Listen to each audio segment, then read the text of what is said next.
Alright, how you doing today, guys? Well, I had a request, or I'd seen on this forum that somebody was interested in a hobbling video. I believe it was Adrienne.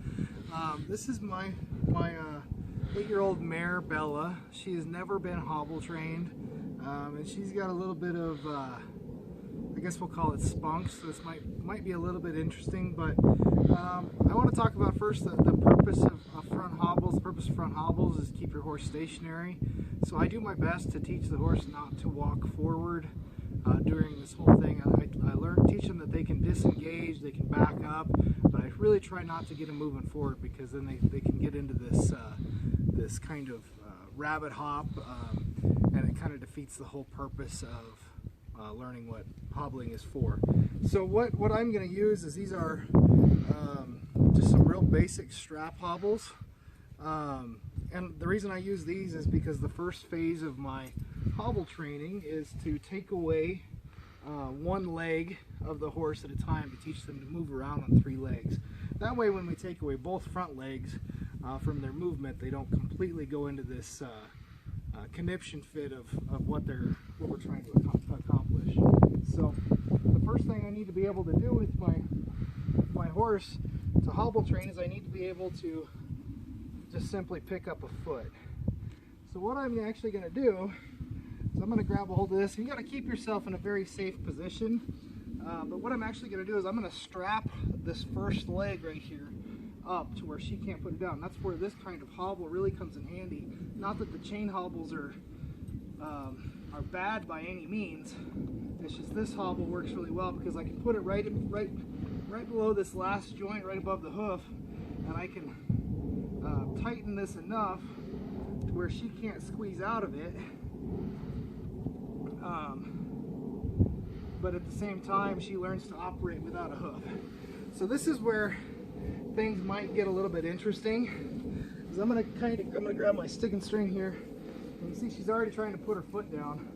So I'm going to ask her to actually move around, and I'm going to let her know that if she wants to hop around, she wants to lay down, whatever she wants to do, but I'm looking for a sign of relaxation. Right there she licked and chewed. So I'm going to go ahead and rub her, and then I'm going to actually disengage her to let her know that she can move her back end around and pivot off of that front foot, and that her front foot doesn't need to go anywhere. So now that I know she's not going to completely flip out here, I'm going to rub her and just kill her with some kindness here. And then I can take this leg down, and I want to make sure when I take this leg down that I'm not letting her rip it away from me, but that I am going to gently place this hoof down onto the ground, and that she doesn't bolt away from me. If for any reason she bolts away from me or tries to rip that hoof out of my hand, I'm going to go right back to the beginning, and I'm going to re-hobble that side. Let me turn my horse here so you guys can see me do the other side. So Bella, a little history on Bella. She's 8 years old, and she's been started under saddle, I think, about 3 months now.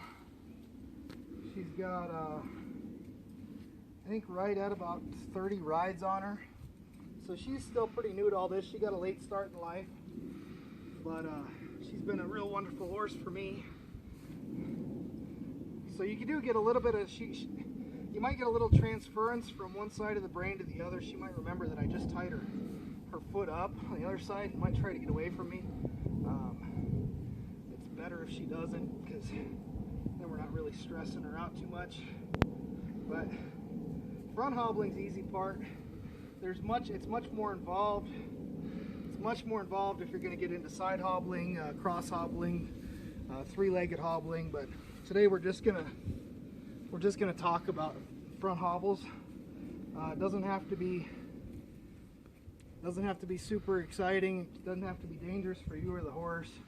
Horse just needs to understand what you're asking of her. And you'll notice when I'm asking her to move forward, she needs to understand that moving forward is the uncomfortable option. So that's why I'm asking her to move forward. So she realizes that standing still is just definitely the better deal.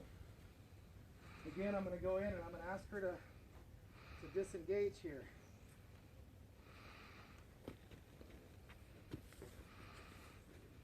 There we go. And then we go right in, and if she stands still and doesn't act still, you're stupid. Again, I've never, ever, ever hobble trained this horse. So this just goes into, she would probably be a little more bronky if this was earlier on in her training. I've done tons and tons and tons of groundwork with this horse.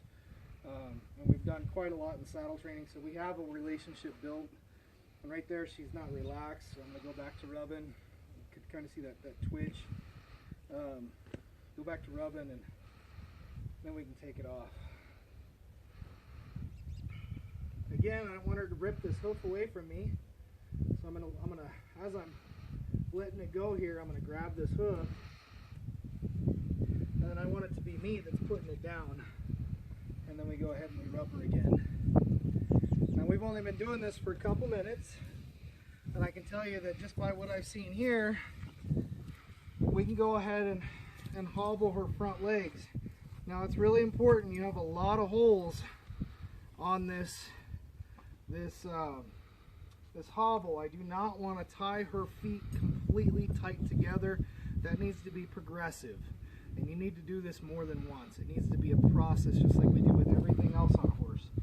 So I'm not going to completely chain her. She's going to have some mobility. She's going to be able to move those front feet independent of each other. We just want to inhibit that movement and encourage a rest point. So I tie them about mid-leg here. I don't want to tie them up here because I don't want to completely take away movement. I'm going to go right above the fetlock there. And the first leg gets to be a little bit tighter than the second leg.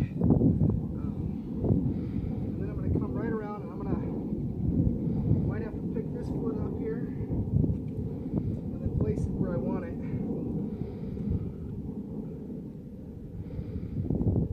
So I might only go to the second or third hole here, just to get her used to it. And this goes right back, what is the purpose of hobbling? The hobbling is to inhibit movement and take legs away from the horse. Now she's completely hobbled right now. If she wanted to freak out, she absolutely could. But what I'm going to ask her to do, is the first thing I'm going to ask her to do is I'm going to ask her to disengage. I need to show her that she can move her hips around, and that's not going to affect her at all. And I want to do this to both sides. This is the only movement I want to encourage. I don't want to encourage any forward movement at all. I'm sure she got a little nervous and tried to cut me off a little bit, so we're just going to stay in here so we get a good disengagement. Good. The next thing I'm going to ask her is I'm going to ask her for a little backwards movement. And right there is probably the first time she's really felt those hobbles and inhibit her movement. So right there, that's how every hobbling that I do goes, because you have a foundation of groundwork. There was no stress for this horse. She's not a sweaty mess, but she needs to understand that standing there is her absolute rest point. But if she wants to move, she needs to move this way. She needs to move this way, and she can move this way. So the next step in this hobble training is I'm going to go ahead and bring this lead rope around here.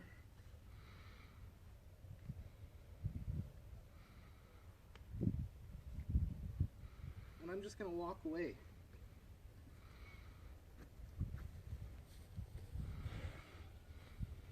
And we'll watch her here for a second. If she tries to move forward, she'll have to figure that out.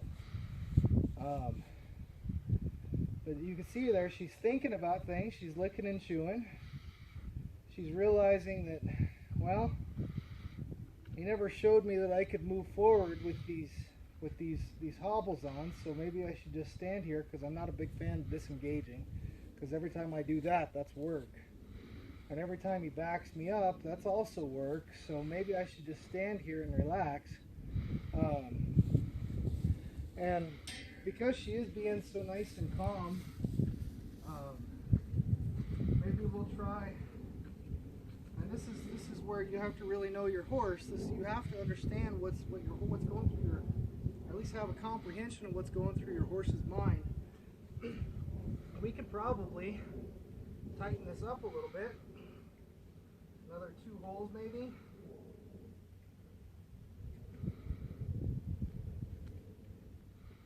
Now if I thought at any point that this horse was going to completely have a meltdown while I was down here doing this and adjusting these, I wouldn't readjust them just sitting there like that. I would be much more on guard. I wouldn't be down on a knee. And this is how my hobble training starts. Now, is this horse hobble trained? Absolutely not. She is nowhere close to being hobble trained, but this is the start of hobble training. It gets progressive. Right now we're in a round pen. The next step to hobble training may be hobble training her in an arena. The next step after that may be hobble training her out in a parking lot. And then you want to be able to put them in a pasture in hobble training. You want to start hobble training them with your saddle on.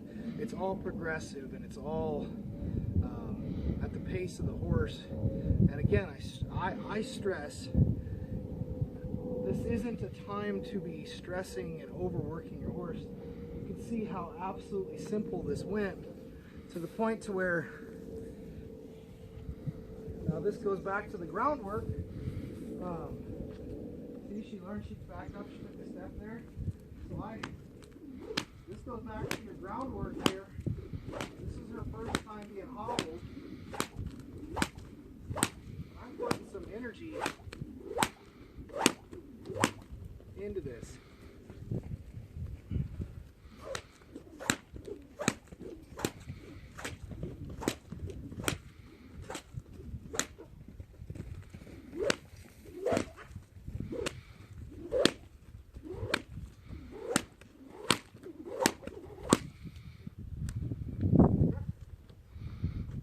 So I can do my desensitizing with her hobbled. So she fully understands, because anytime I'm doing desensitizing, that's right before a long rest. That's usually when I'm going to finish her off for the day, so we can include the desensitizing into this as well. But her whole attitude, right there, you can see she's moving around, trying to disengage in her from a distance, keeping her eyes on me.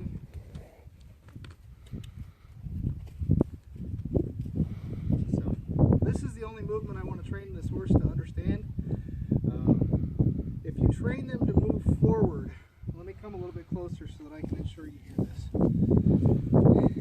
If you train them to go forward under hobbles, and you take that horse hunting and that horse knows how to move forward under hobbles, your horse will not be there when you wake up in the morning.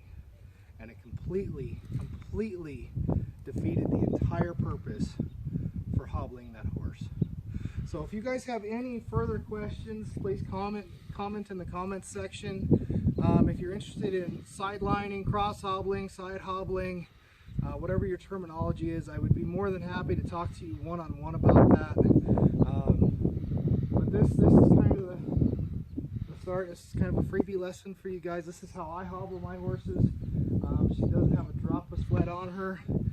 It goes back to a foundation. And I just did my Mustang Asha a couple days ago, and exact same outcome, no stress. It goes back to your groundwork that you've done. So be sure to check back with us. We got our DVD release, and check back for some more giveaways and stuff like that. These hobbles that I'm using are a nylon. They're from they're made by Colorado Saddlery, and you can get them from Tom down at Stockyards. So give them a call if you're interested in any of this. But that's it for today. Thanks for watching. We'll be back with more videos. Have a good one.